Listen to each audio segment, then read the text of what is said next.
आप देख रहे हैं जुनैदी न्यूज़। ख़वातीन और हज़रात, थाना मांगा मंडी के करीब एक ऐसा अफसोसनाक वाक़या पेश आया है जहां सौतेले बाप ने अपनी बेटी को जिनसी ज़्यादती का निशाना बना डाला, वो भी अपने दोस्त के साथ मिलकर। मज़ीद मालूमात हम जानते हैं, हमारे साथ मौजूद हैं जनाब फैज़ अली चिश्ती साहब। अस्सलाम वालेकुम जी। वालेकुम सलाम। आप तो किसी तारुफ के मोहताज नहीं हैं, काफ़ी लोग आपको जानते हैं। अच्छा, मुझे ये बताएं कि इस वाक़ये में कितनी सच्चाई है, वाक़या कहाँ से आप शुरू करेंगे और क्या कहानी हमारे व्यूअर्स को सुनाएंगे? जी शुक्रिया। थाना मांगा मंडी में ये वकूआ हुआ है और इसमें कोई दो राय नहीं है। सौतेले बाप ने अपने कज़न के साथ मिलकर अपनी ही बेटी को जिनसी हवस का निशाना बनाया। तो वकूआ ये हुआ कि ये एक दिन का मामला नहीं है। ये बच्ची के बकौल 3-4 माह से अपनी बेटी को ज़्यादती का निशाना बनाता रहा। तो इसमें सबसे पहले तो उसकी वालदा घर थी। तो बच्ची की ज़िंदगी में जो तब्दीली आती है तो वालदा को सबसे बेहतर पता होता है घर का माहौल कैसा था उनका। तो वालदा को चाहिए था कि अगर वो काम भी करती है तो उसको अपनी बेटी का इल्म होना चाहिए भी, बेटी मेरी इसकी ज़िंदगी कैसी गुजर रही है।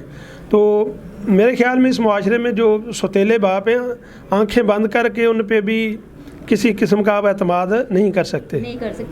माँ घर में मौजूद थी, क्या उसी उन 4 मंथ में बिल्कुल समझ नहीं आई कि घर में उसकी बेटी इस हवस का निशाना बन रही है? उस बेटी के बकौली भी मेरी माँ को बिल्कुल इस चीज़ का इल्म नहीं था, क्योंकि उसने कोशिश की है भी डरा धमका के रखा उसको, बेटी को फायर आर्म के ज़रिए, पिस्टल के ज़रिए भी, अगर आपने कोई ऐसी बात बताई तो मैं आपको फायर मार दूंगा, आपकी वालदा को भी मार दूंगा। तो सहमे हुए में भी हो सकता है वो ना बता सकी हो, इस वजह से ये सारा मामला हुआ। बिल्कुल, बच्चियां अक्सर वक़्त डर जाती हैं इस चीज़ वाक़ये इस तरह के घरों में जब पेश आना शुरू है। आप इस्लाम के हिसाब से क्या कहते हैं, ऐसे बंदे को दुनिया में क्या सज़ा मिलनी चाहिए कि वो दूसरों के लिए इबरतनाक बन जाए, आने वाले टाइम में कोई और किसी की बच्ची इस चीज़ का शिकार ना हो? मेरे ख्याल में पब्लिकली सज़ा देनी चाहिए इनको। जो हमारा एक इस्लामी तरीक़ाकार है, इसको हैंग करके पत्थर मारे जाएं और पत्थरों की जो चोटें हैं और जो ज़ख़म हैं उनकी ताब लाते हुए ये मरे, ताकि हमारे मुआशरे में ऐसे नासूर दोबारा पैदा ना हो। बिल्कुल ऐसा ही है। वाक़या सुन के तो हमारा तो अपने काम उठी में बहुत दिली अफसोस होता है ये कहते हुए कि चाहे बाप सौतेला हो या सका हो, लेकिन कहते हैं रुतबा वो ही रहता है। लेकिन ऐसा कोई सूरत हाल हमारे माशरे में नज़र नहीं आती कि शायद सौतेला बाप कभी सगा बाप नहीं बन सकता। तो बहुत ही अफसोस हो रहा है, ये वाक़या इस तरह आए दिन सोशल मीडिया पे आते रहते हैं।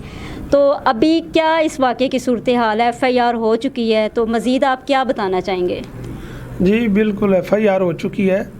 तो मैं तो इसमें ये बताऊंगा कि वालदा को अपनी औलाद का स्पेशली इस किस्म के मैटर में ख्याल भी करना चाहिए, घर का माहौल अच्छा रखना चाहिए, बच्चों को दीनी तालीम देनी चाहिए, ताकि जो हकूक़ हैं औलाद के क्या हैं, वालदैन के क्या हैं, वालदैन को अपनी औलाद के हकूक़ का पता होना चाहिए। ये हमारा रिश्ता क्या है, इनका तक़द्दुस क्या है और इनके साथ हमारा ज़िंदगी गुजारने का तरीक़ाकार क्या होना चाहिए। बहुत शुक्रिया आपका। आए दिन अल्लाह ना करे कि किसी और की बेटी के साथ ये वाक़या पेश आए, कोई और इस जिनसी का शिकार हो। यही दुआ है कि अल्लाह ताला सबकी बेटियों को अपने हिफ्ज़-ओ-मान में रखे। तो ख़वातीन और हज़रात, देखते रहिए जुनैदी न्यूज़ एक और नई स्टोरी के साथ। बेटा की नाम तेरा? रिमशा बीबी। रिमशा बीबी? हाँ जी। ते ए तेरे नाल की वकूआ पेश आया है? जी। की कीता ने बाप तेरे ने? बाप मेरे ने जिला किता मैंने। अच्छा, होर कौन सी? सजाद। अच्छा, उन्हें भी जिला किता मैंने। अच्छा, फिर मेरे नाल फिर उस तो बाद मैंने उम्र ठहर गया। अच्छा, गलत बयान ने दे के दाखिल करवाया। मैंने पिस्तौल दी, धमकियां देंदे सन। कादियां? पिस्तौल दियां। अच्छा, इन्होंने गलत बयान दे के दाखिल कराया, पेंडिक्स का ऑपरेशन है। अच्छा मेरी माँ दरवाज़ा भी तोड़ दी रही, इन्होंने दरवाज़ा नहीं खोलिया, अच्छा दरवाज़ा नहीं खोलो, मेरी माँ लत्ता मार दी रही।